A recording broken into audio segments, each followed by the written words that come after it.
हिंदू धर्म ज्ञान का सागर में आपका स्वागत है।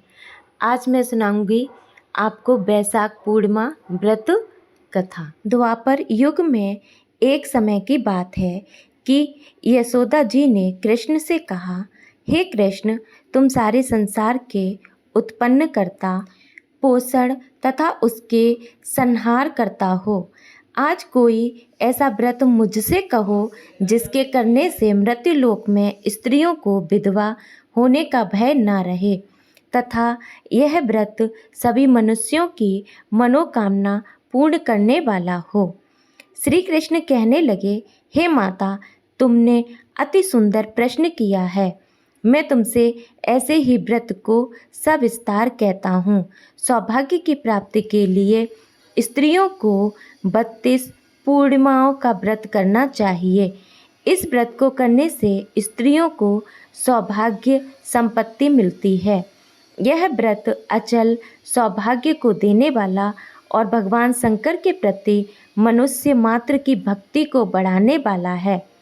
यशोदा जी कहने लगी, हे कृष्ण, सर्वप्रथम इस व्रत को मृत्युलोक में किसने किया था? इसके विषय विस्तार पूर्वक मुझसे कहो। श्री कृष्ण जी कहने लगे कि इस भूमंडल पर एक अत्यंत प्रसिद्ध राजा चंद्रहास से पालित अनेक प्रकार के रत्नों से परिपूर्ण कातिका नाम की एक नगरी थी। वहाँ धनेश्वर नाम का एक ब्राह्मण था और इसकी स्त्री अति सुशील रूपवती थी। दोनों ही उस नगरी में बड़े प्रेम से साथ रहते थे। घर में धन धान्य आदि की कोई कमी नहीं थी। उनको एक बड़ा दुख था, उनके कोई संतान नहीं थी, जिस वजह से वह बहुत दुखी रहते थे। एक दिन एक बड़ा तपस्वी योगी उस नगरी में आया।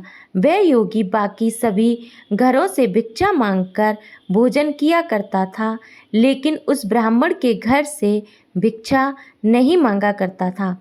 एक दिन योगी गंगा किनारे भिक्षा मांगकर प्रेम पूर्वक खा रहा था कि धनेश्वर ने योगी को यह सब करते देख लिया। अपनी भिक्षा अनादर से दुखी होकर धनेश्वर योगी से बोले, और सभी घरों से भिक्षा लेते हैं परंतु मेरे घर की भिक्षा कभी भी नहीं लेते, इसका कारण क्या है?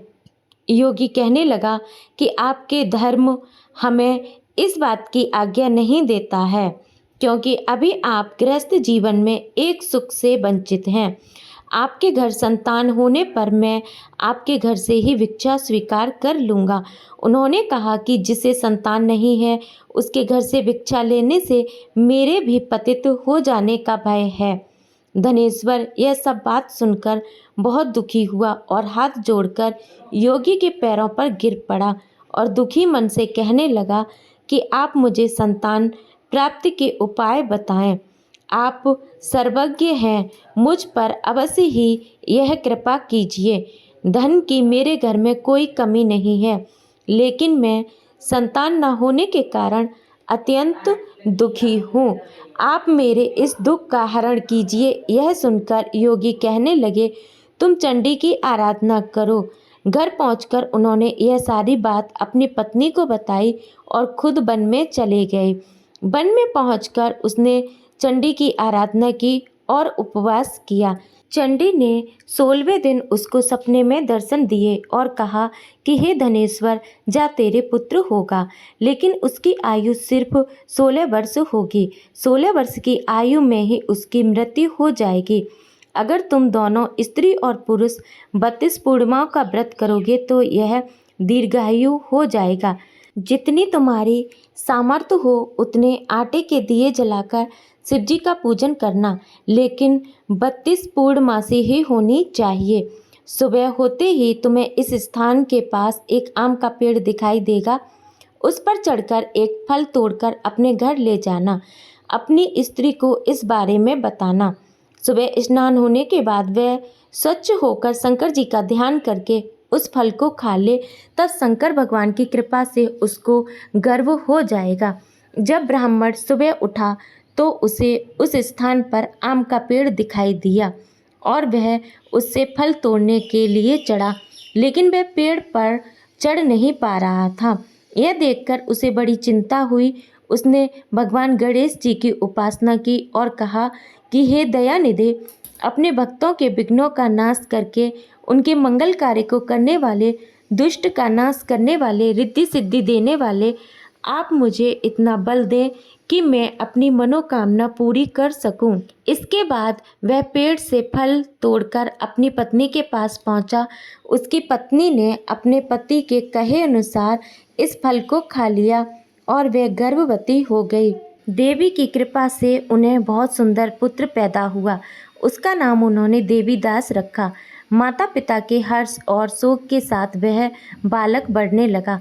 भगवान की कृपा से बालक बहुत ही सुंदर था, सुशील और पढ़ाई लिखाई में भी बहुत ही निपुण था। दुर्गा जी के अनुसार उसकी माता ने 32 पूर्णमासी का व्रत रखा।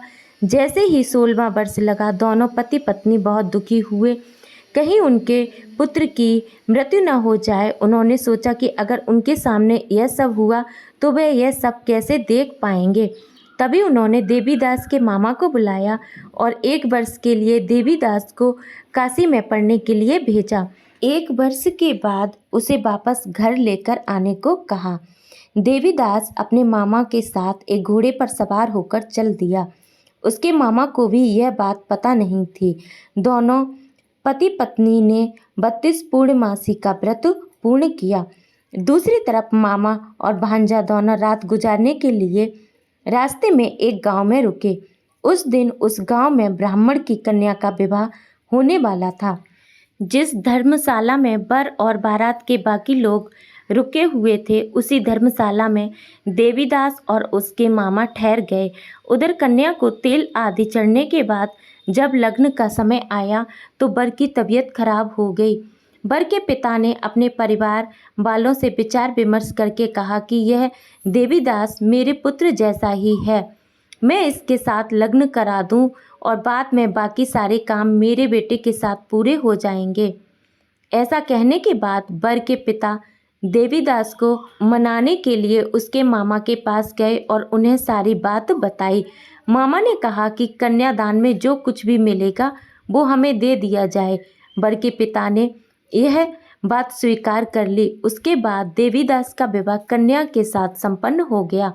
इसके बाद वह अपनी पत्नी के साथ भोजन न कर सका और मन में विचार करने लगा कि न जाने यह किसकी पत्नी होगी। यह सोचकर उसकी आंखों में आंसू आ गए। तब वधू ने पूछा कि क्या बात है, आप उदास क्यों हैं? तब उसने सारी बातें पत्नी को बता दी। तब कन्या कहने लगी, यह ब्रह्म विवाह के विपरीत है। आप ही मेरे पति हैं, मैं आपकी ही पत्नी रहूंगी, किसी अन्य की कभी नहीं। तब देवीदास ने कहा, ऐसा मत करिए, क्योंकि मेरी आयु बहुत कम है, मेरे बाद आपका क्या होगा।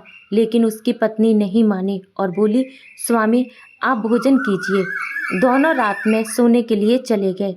सुबह देवीदास ने पत्नी को 4 नगों से जड़ी एक अंगूठी दी और एक रूमाल दिया और बोला कि हे प्रिय, इसे लो और संकेत समझकर स्थिर चित्त हो जाओ। मेरे मरण और जीवन जानने के लिए एक पुष्प वाटिका बना लो, उसमें सुगंधि वाली एक नव मल्लिका लगा लो।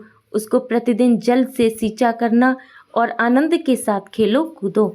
जिस समय और जिस दिन मेरा प्राणांत होगा उस दिन यह फूल सूख जाएंगे। जब यह फिर से हरे भरे हो जाएं तो जान लेना मैं जीवित हूँ। यह समझाकर वह वहाँ से चला गया।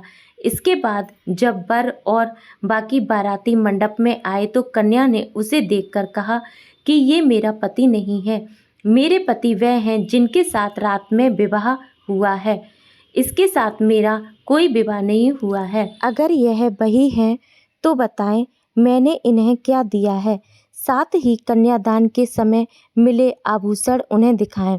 कन्या की ये सारी बातें सुनकर वह कहने लगा कि मैं यह सब नहीं जानता।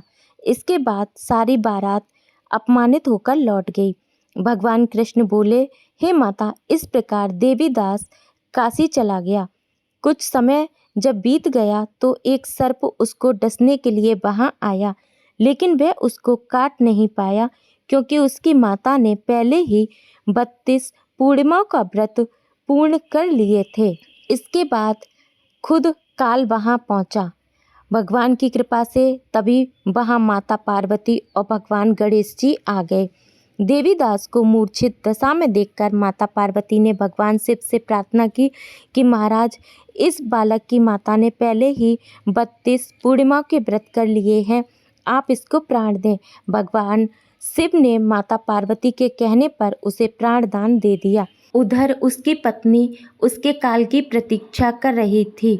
उसकी पत्नी ने जाकर देखा कि पुष्प और पत्र दोनों ही नहीं हैं, तो उसको बहुत आश्चर्य हुआ।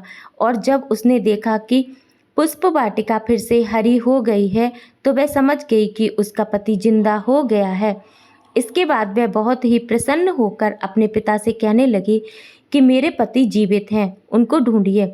जब 16वां वर्ष व्यतीत हो गया तो देवीदास भी अपने मामा के साथ काशी से चला आया। इधर उसकी पत्नी के परिवार वाले उन्हें ढूंढने के लिए जा रहे थे कि उन्होंने देखा कि देवीदास और उसके मामा उधर से ही आ रहे हैं।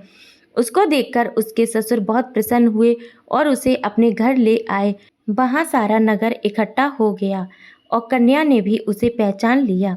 देवीदास अपनी पत्नी और मामा को लेकर वहाँ से चल दिया। उसके ससुर ने भी उसे बहुत सारा धन दहेज दिया। जब वह अपने घर की तरफ चल रहे थे तो उसके माता पिता को लोगों ने खबर कर दी, तुम्हारा पुत्र देवीदास अपनी पत्नी और मामा के साथ आ रहा है। ऐसा समाचार सुनकर पहले तो उन्हें विश्वास नहीं हुआ, लेकिन जब देवीदास आया और उसने अपने माता पिता के पैर छुए तो देवीदास के माता पिता ने उनको अपने सीने से लगा लिया। दोनों के आने की खुशी में धनेश्वर ने बहुत दान दक्षिणा ब्राह्मणों को दी। श्री कृष्ण जी कहने लगे कि इस तरह धनेश्वर को 32 पूर्णिमाओं को व्रत के प्रभाव से संतान प्राप्त हुई। जो स्त्रियां इस व्रत को करती हैं वह जन्म जन्मांतरों तक वैधव्य का दुख नहीं भोगती हैं और सदैव सौभाग्यवती रहती हैं। यह मेरा वचन है। यह व्रत संतान देने वाला और सभी मनोकामनाओं को पूर्ण करने वाला है। हर हर महादेव। ओम नमः शिवाय। ओम नमो भगवते वासुदेवाय नमः।